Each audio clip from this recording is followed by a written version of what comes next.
Hi students, welcome to online classes of Karan convent children's academy. बात चल रही थी कोल एंड पेट्रोलियम की, जिसमें हम आज बात करेंगे डिस्ट्रीब्यूशन ऑफ कोल, यानी कोल का अलग अलग कंट्रीज़ में कैसे डिस्ट्रीब्यूशन है। तो सबसे पहले हम बात करते हैं। देखिए, यूएसए में जो कोल है वो अप्रॉक्स 27.1% है। वहीं अगर हम बात करें सेकंड तो रसिया 17.3%, चाइना 12.6%। वहीं इंडिया की बात करें 10.02% इंडिया के अंदर कोल रिजर्वायर। ये मैं जो बता रहा हूँ वो है रिजर्वायर कितना कोल पाया जाता है, ठीक है। नेक्स्ट बात करें तो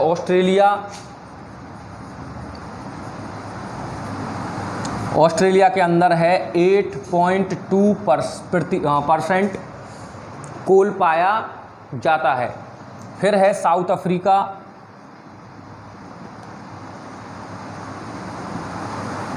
यहाँ पे पाया जाता है ओनली 5.4% कोल।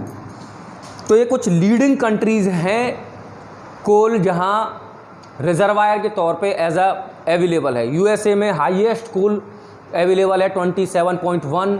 उसके बाद रसिया, चाइना। इंडिया का जो नंबर आता है वो नंबर 4 पे है इंडिया। अगर हम प्रोडक्शन की बात करें तो चाइना जो है वो मोस्ट प्रोड्यूसर है कोल के मामले में।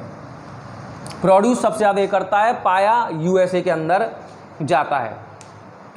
और अगर हम इंडिया की बात करें तो इंडिया के अंदर भी कई सारे ऐसे स्टेट हैं जहाँ पे बहुतायत यानी बहुत ज़्यादा कोयला पाया जाता है, जैसे वेस्ट बंगाल, झारखंड, उड़ीसा, छत्तीसगढ़, आंध्र प्रदेश, तेलंगाना, महाराष्ट्र, झारखंड। तो इन जगह पे पाया जाता है इंडिया में कोल। अब हम बात करते हैं एडवांटेज और डिसएडवांटेज ऑफ कोल।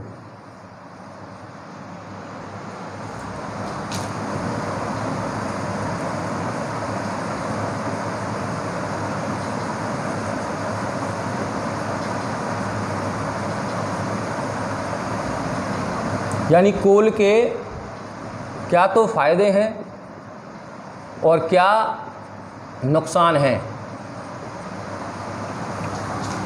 तो देखिए, कोल जो है वो एनर्जी रिसोर्स है। कोल क्या है? कोल एनर्जी रिसोर्स है, यानी कि ऐसा रिसोर्स है जिससे कि हम एनर्जी प्राप्त करते हैं। और एक और बात कि एक्सट्रैक्शन ऑफ कोल, कोल का जो एक्सट्रैक्शन है वो चीप है, यानी सस्ता पड़ता है। इसी हिसाब से कोल भी जो है वो ऐसा रिसोर्स है जो कि चीपली अवेलेबल हो सकता है, यानी आसानी से मिल जाता है और सस्ता भी पड़ता है। यही कारण है कि कोल को ज़्यादातर यूज़ किया जाता है एज ए एनर्जी रिसोर्स। एक और बात, कोल से जो है वो इलेक्ट्रिसिटी जनरेट करी जाती है थर्मल पावर प्लांट में। थर्मल पावर प्लांट के अंदर यूज़ किया जाता है कोल को और उससे इलेक्ट्रिसिटी प्रोड्यूस करी जाती है। और एक और बात मैं आपको बता देता हूँ, कोल 65% एनर्जी की नीड को कंप्लीट करता है। जितनी एनर्जी हमें चाहिए फैक्ट्रीज़ में, डोमेस्टिक लेवल पे इलेक्ट्रिसिटी प्रोड्यूस करने के लिए, कोल उसका 65% इस टाइम वर्ल्ड में 65% नीड को कोल ही कंप्लीट कर रहा है आज के टाइम में।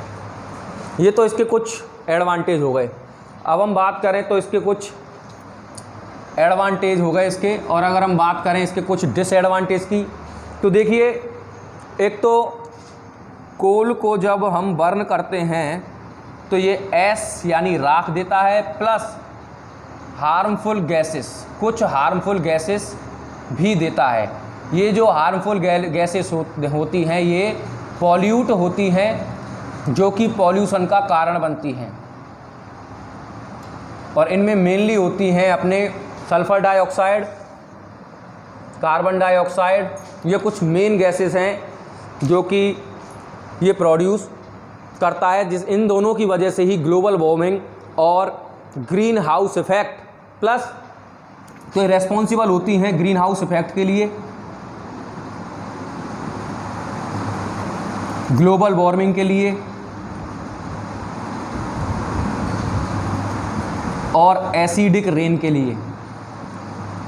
तो ये तीनों ही मेजर प्रॉब्लम हैं आज के टाइम में वर्ल्ड में, जो कि पॉल्यूशन की वजह से देखने को मिलती हैं, और तीनों का कारण कोल से निकली हुई ये हार्मफुल गैसेस होती हैं, इतना ये नुकसान करती हैं। और एक सबसे बड़ा नुकसान ये है कि कोल जो है ये नॉन रिन्यूएबल है, नॉन रिन्यूएबल है, यानी कि इसको आप एक बार ख़त्म हो जाएंगे तो पुनः प्राप्त नहीं कर सकते। इसको मिलियन और ट्रिलियन ईयर लगते हैं एक बार ख़त्म होने के बाद दोबारा बनने में, और ये धीरे धीरे ख़त्म हो जाएगा। नॉन रिन्यूएबल है, एक्सॉस्ट होने पर, एक्सॉस्ट का मतलब ख़त्म होने पर इसका कोई काम नहीं रहेगा। और ऐसा माना जाता है कि 200 ईयर के लिए कोल और बचा है अर्थ पे, उसके बाद इसका कोई ऑप्शन साइंटिस्ट को खोजना पड़ेगा। तो ये उसके कुछ कोल के एडवांटेज और डिसएडवांटेज थे। इसी के साथ कोल हो जाता है कंप्लीट। नेक्स्ट हम बात करते हैं पेट्रोलियम के बारे में।